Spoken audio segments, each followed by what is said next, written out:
નમસ્કાર, જય શ્રી કૃષ્ણ. હું રાહુલભાઈ ઠુમ્મર આજે તમને એક કડવું સત્ય જણાવી રહ્યો છું.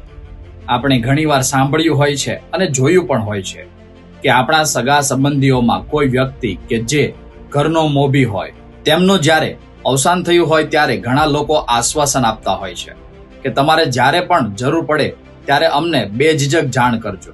પણ જ્યારે આવા પરિવારને હકીકતમાં જરૂર હોય છે ત્યારે સગા સંબંધીઓ સાથ આપતા હોતા નથી. આવા સમયે આ પરિવાર ભાંગી પડતો હોય છે.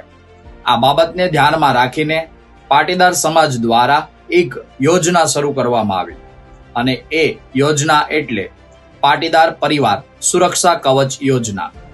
આ યોજનામાં જોડાયેલ વ્યક્તિ કે જેમનું કોઈ પણ પરિસ્થિતિમાં અવસાન થાય તો આ કપરી પરિસ્થિતિમાં પાટીદાર પરિવાર સુરક્ષા કવચ યોજના થકી આ વ્યક્તિના પરિવારને 10 લાખ રૂપિયાની સહાય મળવા પાત્ર રહે છે અને ખરા અર્થમાં પાટીદાર પરિવાર તેમની આ કપરી પરિસ્થિતિમાં સાથે ઊભો રહે છે.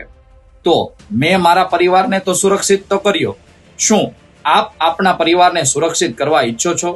તો આજે જ સંપર્ક કરો. પાટીદાર પરિવાર સુરક્ષા કવચ યોજના, મારો પરિવાર સુરક્ષિત પરિવાર. જય સરદાર, જય પાટીદાર.